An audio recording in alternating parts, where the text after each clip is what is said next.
Assalamualaikum warahmatullahi wabarakatuh. Nama saya Rifki Taufikul Hafiz dari kelas manajemen D pagi. Di sini saya akan membuat video presentasi matkul pengantar manajemen yang berjudul pengertian tanggung jawab sosial dan etika manajemen. Pengertian tanggung jawab sosial. Tanggung jawab sosial perusahaan atau disebut Corporate Social Responsibility atau CSR adalah bentuk kepedulian perusahaan terhadap lingkungan eksternal perusahaan melalui berbagai kegiatan yang dilakukan dalam rangka penjagaan lingkungan, norma masyarakat, partisipasi pembangunan, serta berbagai bentuk tanggung jawab sosial lainnya. Oleh karena itu, CSR berhubungan erat dengan pembangunan berkelanjutan, yakni suatu organisasi, terutama perusahaan, dalam melaksanakan aktivitasnya harus mendasarkan keputusan tidak semata berdasarkan dampaknya dalam aspek ekonomi, misalnya tingkat keuntungan atau dividen, tetapi juga harus menimbang dampak sosial dan lingkungan yang timbul dari keputusan itu, baik untuk jangka pendek maupun untuk jangka yang lebih panjang. Dengan pengertian tersebut, CSR dapat dikatakan sebagai kontribusi perusahaan terhadap tujuan pembangunan berkelanjutan dengan cara manajemen dampak, minimalisasi dampak negatif, dan maksimisasi dampak positif terhadap seluruh pemangku kepentingannya. Jadi, jika sebuah organisasi atau perusahaan mengambil sudut pandang luas dalam pengidentifikasian stakeholder atau masyarakat, maka konsekuensinya perusahaan tersebut harus menyediakan berbagai macam informasi pertanggungjawaban sesuai dengan kepentingan stakeholder yang bermacam-macam pula. Sebaliknya, jika sebuah perusahaan menganut perspektif yang sempit dalam pengidentifikasian stakeholder, maka kemungkinan organisasi atau perusahaan tersebut hanya akan membatasi pertanggungjawabannya pada informasi kinerja terbatas saja. Kedua, tanggung jawab sosial menurut Carroll. Pertama, pengelolaan lingkungan kerja secara baik, termasuk di dalamnya menyediakan lingkungan yang aman dan nyaman, sistem kompensasi yang layak, dan perhatian terhadap kesejahteraan karyawan dan keluarga.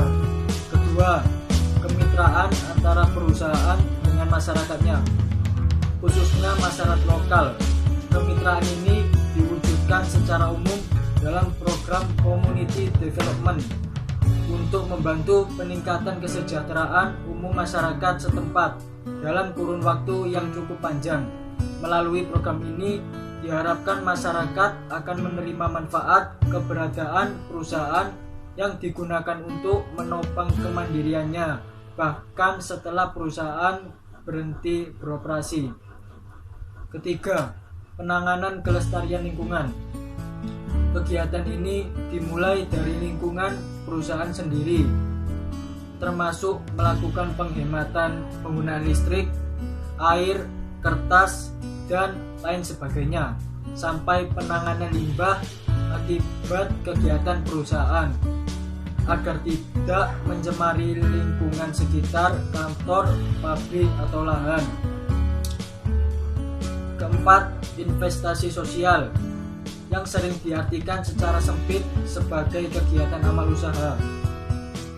Makna sesungguhnya adalah perusahaan memberi dukungan finansial dan non-finansial terhadap kegiatan sosial dan lingkungan yang dilakukan oleh kelompok atau organisasi lain yang pada akhirnya akan menunjang kegiatan bisnis perusahaan.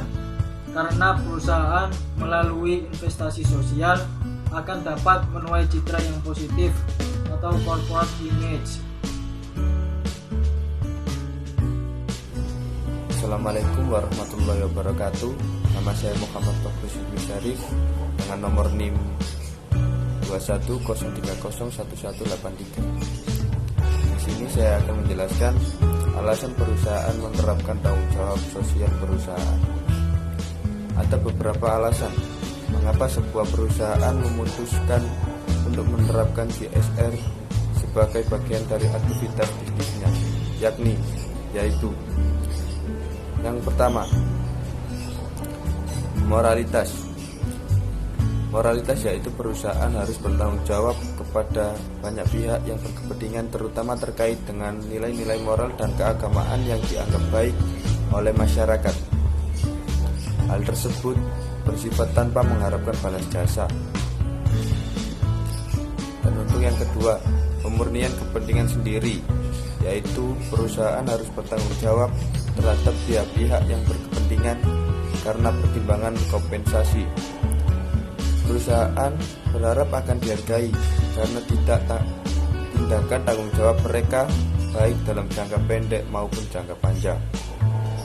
Nomor 3, dari investasi, yaitu perusahaan harus bertanggung jawab terhadap stakeholder karena tindakan yang dilakukan akan mencerminkan kinerja keuangan perusahaan. Keempat, mempertahankan otonomi, yaitu perusahaan harus bertanggung jawab terhadap stakeholder untuk menghindari campur tangan kelompok-kelompok yang ada di dalam lingkungan kerja dan pengambilan keputusan manajemen.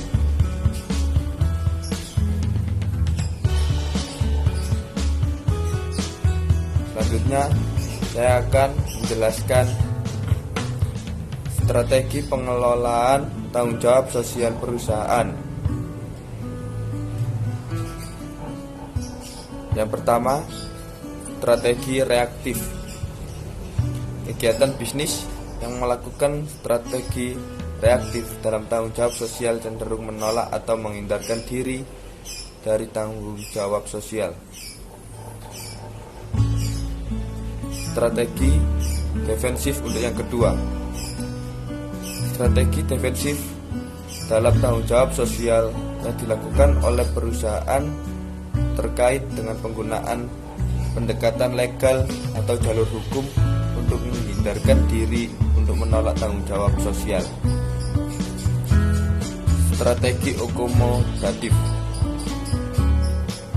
Strategi akomodatif merupakan tanggung jawab sosial yang dijalankan perusahaan karena adanya tuntutan dari masyarakat dan lingkungan sekitar akan hal tersebut.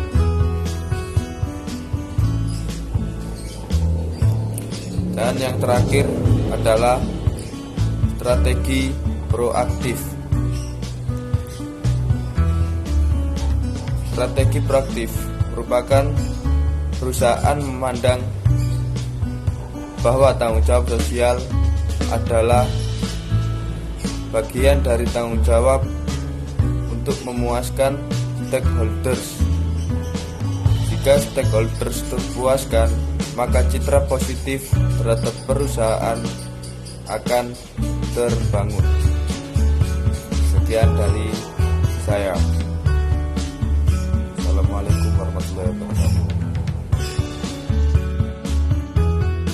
Assalamualaikum warahmatullahi wabarakatuh. Nama saya Muhammad Rafli Ardana dari Prodi Manajemen, akan menjelaskan tentang konsep dasar etika manajemen. A. Definisi. Etika didefinisikan sebagai konsensus mengenai standar perilaku yang diterima untuk suatu pekerjaan, perdagangan, atau profesi. Dan manajemen didefinisikan sebagai suatu seni atau prinsip yang berkaitan dengan pengorganisasian, seperti penyusun perencanaan, membangun organisasi dan pengorganisasiannya, pergerakan, serta pengendalian atau pengawasan. Jadi, etika manajemen adalah standar kelayakan pengelolaan organisasi yang memenuhi kriteria etika. Selain etika, dikenal pula istilah moral atau moralitas, yakni ajaran-ajaran perilaku personal berdasarkan agama atau filosofi. Salah satu penyebab perilaku tidak etis adalah tidak adanya standar yang berlaku bagi seluruh dunia mengenai perilaku para pelaku bisnis. Sedangkan norma dan nilai-nilai budaya berbeda-beda untuk setiap negara dan bahkan antara daerah geografis dan kelompok-kelompok etnis dalam suatu negara. Selain faktor-faktor situasional seperti pekerjaan itu sendiri, supervise, dan budaya organisasi, perilaku etnis seseorang dipengaruhi oleh tahap perkembangan moral dan ciri-ciri kepribadian lainnya. B. Bentuk-bentuk konsep dasar etika manajemen. Konsep dasar etika manajemen dapat dibagi menjadi beberapa kelompok, diantaranya dimensi etika dalam manajemen. 2. Nilai personal sebagai standar etika. 3. Nilai terminal dan nilai instrumen.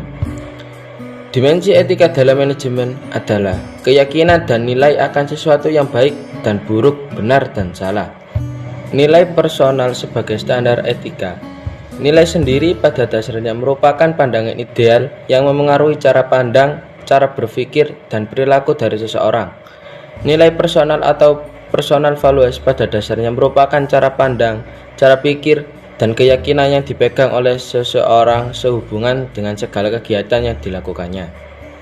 Nilai terminal dan nilai instrumen.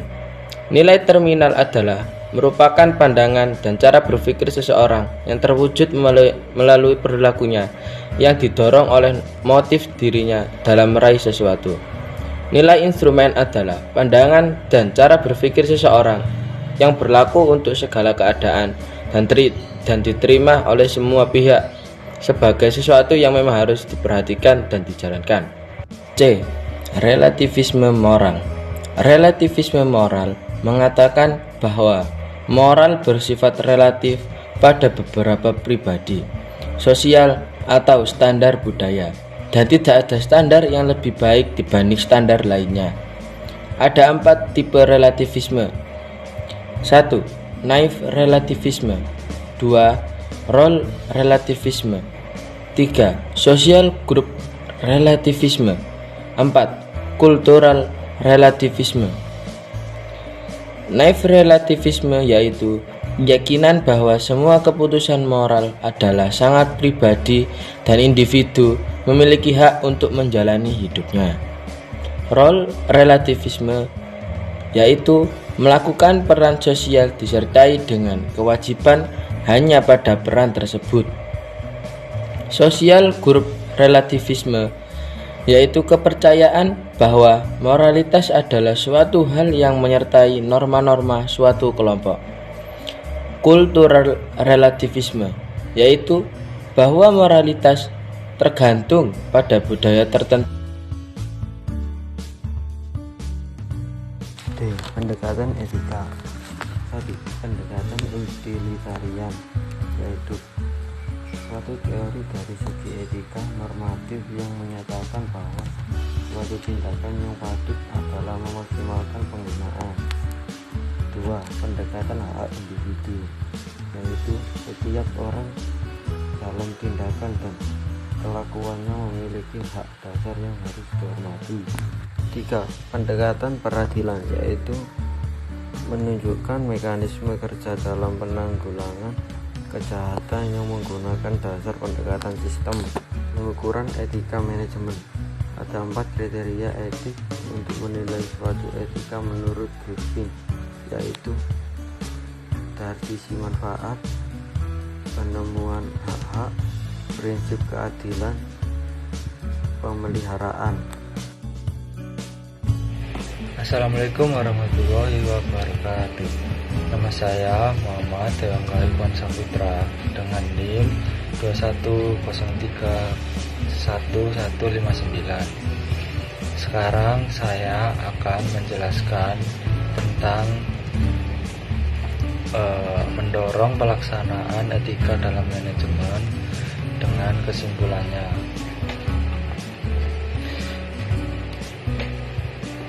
Tidak dapat dipungkiri lagi bahwa etika manajemen sebagai bagian dari tanggung jawab sosial perusahaan perlu diwujudkan di masa-masa mendatang.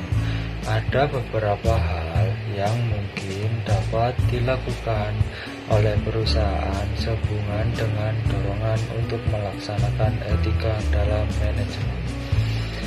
Beberapa hal yang mungkin dapat dilakukan diantaranya adalah 1. Pelatihan etika. Pelatihan etika adalah manusia pada dasarnya membutuhkan pembiasaan dalam melakukan sesuatu. Sebuah organisasi dalam menjalankan kegiatan pada kenyataannya memerlukan waktu dalam mewujudkannya. Dengan demikian, etika dalam bisnis maupun etika dalam manajemen perlu adanya pembiasaan yang diberlakukan kepada pelaku organisasi dalam mulai level tertinggi dengan level hingga terendah. Yang kedua, advokasi etika adalah upaya perusahaan untuk menjalankan etika dalam kegiatannya dengan cara menempatkan orang atau tim khusus dalam tim manajemen perusahaan yang bertugas untuk mengontrol dan mengawasi segala kegiatan perusahaan agar tetap memenuhi standar etika. Yang ketiga adalah standar aturan mengenai etika perusahaan. Implementasi dari hal ini akan efektif jika memenuhi 2 syarat, yaitu 1. Perusahaan perlu menyatakan secara spesifik kepada publik mengenai kode of etik yang mereka jalankan. Yang kedua adalah agar kode of etik ini bisa berjalan secara efektif, perlu adanya dukungan dari tim manajemen puncak melalui sistem pengawasan tertentu seperti reward atau punishment system. Yang keempat, keterlibatan masyarakat dalam mengontrol etika bisnis. Upaya untuk menjamin perusahaan agar menjalankan kegiatannya secara lebih beretika adalah dengan melibatkan publik dalam setiap kegiatan perusahaan yang dianggap tidak beretika. Upaya ini akan mendorong perusahaan agar benar-benar memperhatikan kepentingan publik dan mencoba mengingatkan perusahaan bahwa jika kegiatan tidak etis dilakukan, maka perusahaan akan menghadapi konsekuensi logis berupa penilaian buruk dari masyarakat. Kesimpulannya, sebagai konsekuensi logis dari keberadaan perusahaan dalam lingkungan, maka perusahaan memiliki tanggung jawab sosial untuk terlibat secara aktif dalam mewujudkan lingkungan ke arah yang lebih baik bagi masyarakat. Tanggung jawab sosial ini terkait pada akhirnya dengan apa yang dinamakan dengan etika manajemen, karena tanggung jawab sosial terkait erat dengan norma-norma masyarakat yang harus dipahami oleh perusahaan, di mana norma-norma tersebut merupakan dasar bagian etika manajemen dipahami dan dirumuskan. Setelah mengkaji isi dari makalah ini, mahasiswa